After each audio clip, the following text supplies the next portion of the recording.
I really want to make a YouTube channel to talk about stocks and stuff. And so I'm at the moment where it was going to happen at some point or the other, and it just happened to happen real soon for me, where you're going to be wrong. And yeah, I was wrong. They did 75 instead of 50 basis points on their rate hike.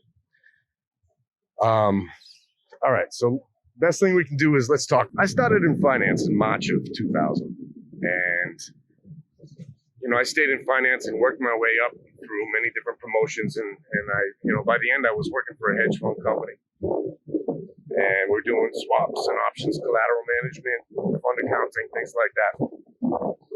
I left the industry in 2006 knowing all very well what was coming up.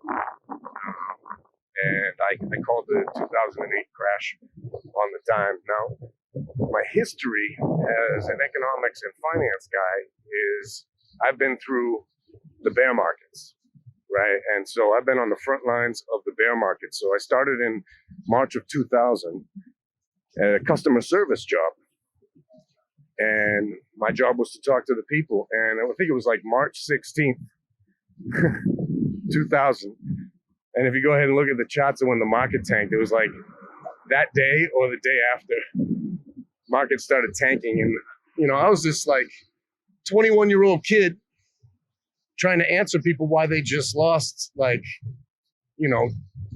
of their savings. It went on to be like 60% of their savings later on in the year, but I was born in a bear market, in other words. I mean, one of the hardest bear markets I can think of in the past 22 years was that particular time from March of 2000 all the way till 2003, really, like January 2003. And, we had some ups and downs like you do, but in general, I was a hard market, right? And I watched what happened to the finance sector. My company's so when I started in March of 2000, we used to have these huge ass awesome company parties, everything catered, everything paid for, lavish and luxurious and everything like that. By 2006, we were eating out of cardboard boxes if we had a company meeting during lunch. It was a very stark difference in what happens to finance during a down market.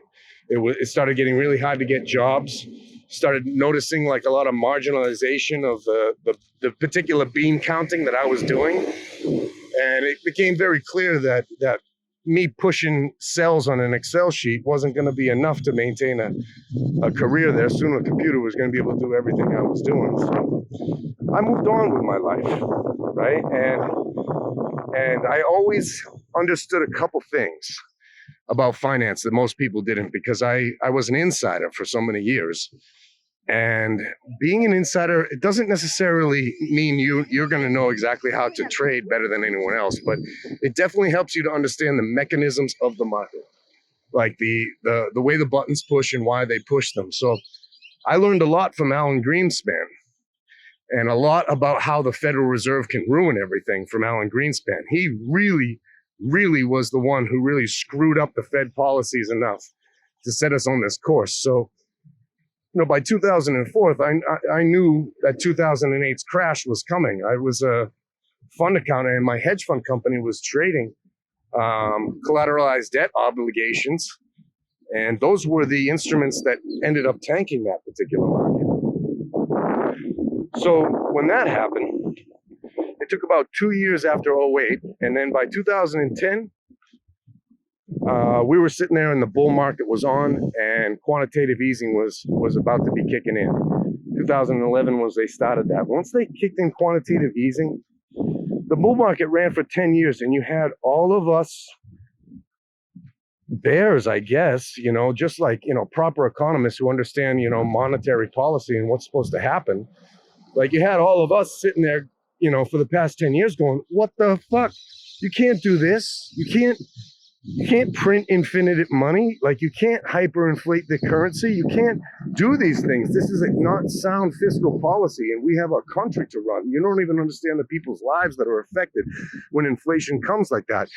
And that's what happens when you're born of a bear market, right? Is because you learn all too well exactly what happens to the average, retail investor, middle class person with their house or their 401k plan and having it lose, 50%, and they don't even know, and they're calling their broker, and the broker's like, these are diversified investments, and sometimes they go down, but if you hold in the long term, look at these numbers. It says it always goes up.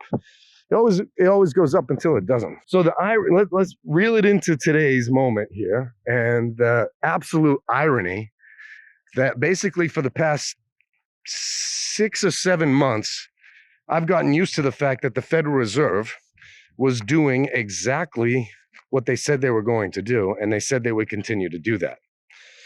I fought off every single narrative from from every conversation or discussion I had online or interview or social media platform that said whatever the pollsters were thinking was completely wrong, and the Fed was going to do just what they were going to do, and that's how it's been. I had zero reason to think otherwise. The same mainstream narrative came on, but now I want to get a little bit conspiratorial on this for a second. This is probably because I was wrong with my video, and I'm feeling a little butthurt about that. So maybe I'm looking for other biases to answer my confirmation bias, but I'm gonna break this down real quick. The CPI data on the 15th was leaked. All right, now I usually expect the market to go down before a Fed FOMC meeting, especially when they're raising rates. But we meant remarkably down, and there wasn't all that much explanation as to why. So it should have been a little bit of a red flag for me, that perhaps this 75 basis point thing was more than just a rumor. But oh my God, what a lie. What a lie. He tried to say that it was because they're during the blackout period. That's why he couldn't warn everybody that this was coming. This is unbelievable. Like, you realize that inflation missed estimates by 0.1%. And he's trying to tell us, Jerome Powell is trying to tell us that data point was enough for them to rug pull us after, for the past 12 years, I've been sitting here talking about how they need to tighten up their monetary policy. They need to get hawkish, and they need to do it fast. It's the only way. It's the only way we can get our hyperinflation in line. And the irony is, I get on a YouTube channel, I start talking with confidence about the Fed and what they're going to do, and they fucking rug pull me. They fucking do the opposite of everything they said they were going to do, which was just tell us what they were going to do. And what is the difference between 50 and 75? Obviously nothing to the markets, because the markets went up. It's almost like the markets are relieved that they're taking action a little bit faster. But again, like always, the markets are completely misinterpreting this. So I understand I made a video. I was wrong. I'll probably be wrong again, but I'm not going to quit my YouTube channel over it. We're just going to talk about it, right? Because my wrongness was based on good intention. And so walking down to a little point on the bay here in Costa Rica, I really like it. I want to show you guys the view from the ocean. It's just about to rain on us, so I had to get out of the house for real. Like, after seeing that news, I was just like, are you fucking kidding me? Like, I finally decide that I'm gonna trust the Fed to do something at least the way they were supposed to do. I mean, what was the point? Honestly, guys, what was the point of them not rug pulling us at all for the past 6 months to a year and tightening up monetary policy to avoid hyperinflation or avoid all of these inflationary moments? Like, what was the point of wasting all of that time just to go ahead and do 75 basis points now? I mean, first off, they don't even have any data. from their 25 basis point hike. So basically, this is an admission that everything is way out of control, and that just like the Fed thought transitory inflation was just going to go away because they thought it was supply chain driven and the supply chain issues were going to go away, they basically thought they could talk their way into interest rates tightening up enough for inflation that they wouldn't actually have to do anything. And that's what all we've been through for the past 6 months is a big bunch of talkity talk. And what they're talking about, I might have to go to landscape views for you guys to see this. Let's do that. Basically, the 75 basis point increase today with no news, no forward guidance, no real idea what they're going to do in September either. It just basically shows that this thing is way out of control. And what I was talking about is, why did they waste all our time with this soft landing nonsense when in fact, like, it's costing the middle class and the lower classes lots of money to get through this inflationary time. You know, so I couldn't even calculate how much that inflation is costing the everyday citizen, the everyday person. And we're sitting here paying for that, and they're like lollygagging around with these 25 bip threats that started in December of 2021.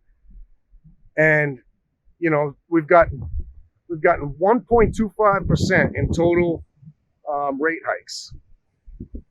The market has gone completely bare, and there's more down to come.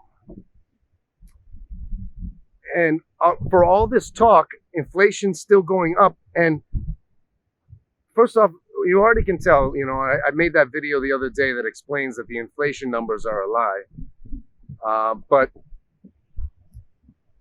the fact that like 0.1% difference from estimate to this could make you rug pull us after you wasted all of our time, and we're sitting here gagging on major inflation with energy and food prices, and you're like knocking that out of like core unemployment, and we're sitting here dealing with this, and then all of a sudden now you do 75 basis points to surprise us, and you didn't even, like, the market didn't even care. Market went up from this news because they're like, finally you're doing something. This is unbelievable. This is unbelievable. I mean, I like almost bet my whole channel that they were only going to do 50 bips, because at least they would have been sticking with the thesis, their original thesis this whole time. At least they would have been sticking to that.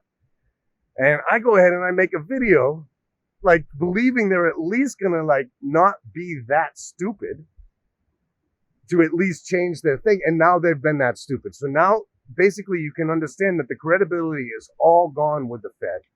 75 basis points is an admission that none of it is going to be enough. That none of it's going to be enough. That all the statistics that they were talking about are not correct. They're not going to be enough, and they're not going to be able to tame this inflation.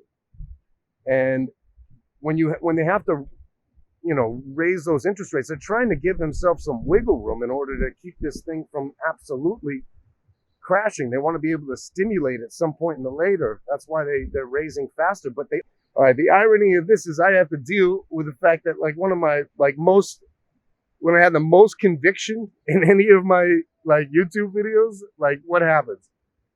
Fed totally, I mean, I think I said 99.9% sure they're doing 50 bips and they do 75. It shook my world. I'm like, man, maybe I shouldn't invest in the stock market. Maybe I should go back out in the jungle and start cutting bamboo. I mean, because that's what I did after finance kind of like disenfranchised me in general. Is I just kind of got a bad idea of how economics are in general. And I always knew that the March 2020 crash was coming to us. Like I called that, you know, 10 years before it happened. That's the irony of all this, is that you can usually see how it's going to go down. And the only reason I really thought that they would just keep with their narrative was because they said so, and that's what they've been doing this whole time. But also the fact that there was a lot of stimulus put in from the quantitative easing. And with fractional reserve lending, it kind of lets that stimulus trickle out over a period of time as the fractional reserve lending happens. So because of that, I figured there was actually a lot more stimulus kind of secretly getting into this market that no one really realized, and that was going to be enough, and that was what they were using as a reason why they could go slower and still do the softish landing. So they screwed me. They screwed me, people. But I will recover. I'm gonna continue doing YouTube videos, and it's just, this is actually the bane of my existence, the Federal Reserve and how they do things. Like, I have been so upset. I've literally changed my whole life around, started sustainable building businesses, moved to Costa Rica, left all my family and friends and the life that I known in order to try to do something good for the world, all because I was disenfranchised by what the Federal Reserve did. But I've always been watching, always had an eye for what's going on. I think I called it in August of 2019 that in March of 2020 the stock market was going to crash. It did crash, and we all knew it was going to. And then a week later they decided to lock us all down, and it's the only way they knew how to stifle demand. You know, there was no demand destruction they could do with interest rates at that time, so they took our demand away by just like telling us to stay at home. And you know, I knew that thing was going to happen too. I should have been making freaking videos back then, because the first time I decided to make a video about the Federal Reserve, it happens to be like bullish in the sense that I'm actually being trusting that they're going to do what they said they're going to do, and they fucking screwed me again, people. They fucking screwed me again. You fucking can't even fucking, you know what? You have to be able to believe it, right? Like, after the life I've lived, and the bane of my existence, the Federal Reserve, and I'm always disappointed with what they're doing with economics. And the moment that I'm like, no, this is how it's going to happen now. At least we know that much. Don't you worry. Boom, they hit me. Boom, they hit me again. So, well, what doesn't kill you makes you stronger, makes you wiser, makes you bolder, or puts you back in the corner by yourself where you sit alone. I'm here making this YouTube channel because I want to have a voice in this world. I want to have a voice that has to do something with what's going on in economics and finance and the stocks and trading. And I want to be a part of this whole conversation. I've been sitting there on the sidelines watching for 22 years. And this is my favorite thing to talk about. And yeah, I was wrong. I was wrong. The Federal Reserve rug pulled me, almost rug pulled my channel. But we're not dead yet, people. We're not dead yet. And I still have a lot more content to contribute. So, you know, if you like my honesty about this, like that I came clean about being absolutely wrong, like and subscribe. We're going to go on a little journey together here through the stock market. We're going to figure out what this recession means. We're going to work on it together. We're going to keep each other informed. We're going to have a little finance community here, and hopefully one of these days we'll turn that into a cooperative. Good looking out, people. Thanks for sticking with me.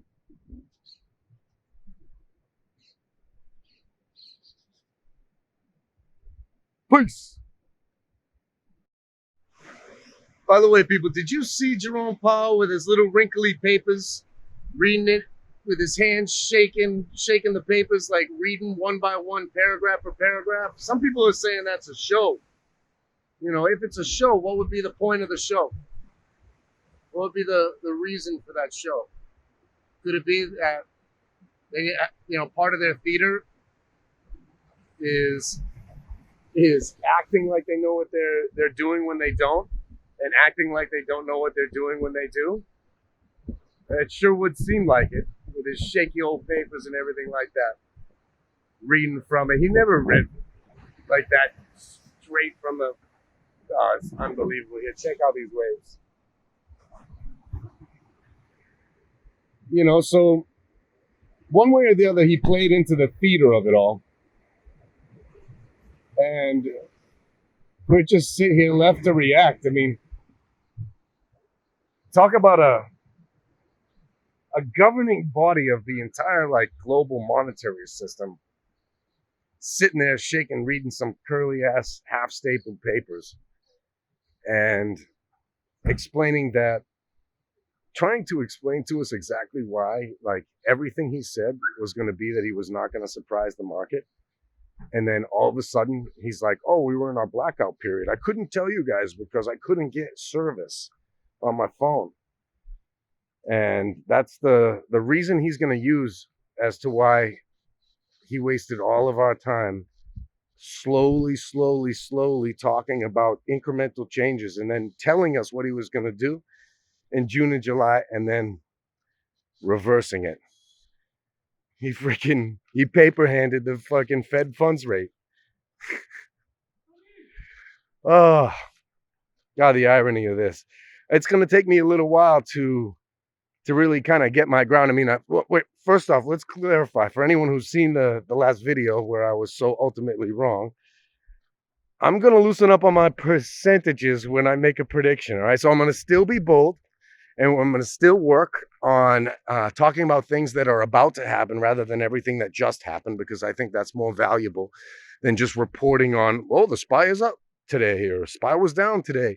What do you need to know about what already happened? We have to talk about what's about to happen. So that's what I'm here to do. And the first thing that happened to me was being wrong. So maybe it's a learning lesson for me in this channel, you know, to face up to the music, to understand that I'm going to be wrong again. So you better figure out how to be wrong on a YouTube channel. I know how to do that stuff in real life. I mean, come on now, people. I'm a real person, you know, but you know, you put a lot of confidence, you know, in your understanding of the markets when you decide to speak up about them and create a YouTube channel. And to have, you know, to be wrong in that scenario is a little bit of a gut punch.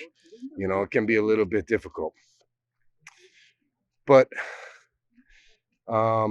it's the nature of this beast in a debt economy that it doesn't matter for you, but it definitely matters for me that we kind of figure this thing out. And, you know, if you can't get every prediction right, then at least what you can do is get the information out there, make sure more people know it, make sure more people understand what we're dealing with, sees more perspectives on it. So those are all my justification biases for being dead ass wrong today on something that I was so dead ass confident I was going to be right about. And now I got to go lick my wounds and figure out what we're going to talk about next. All right.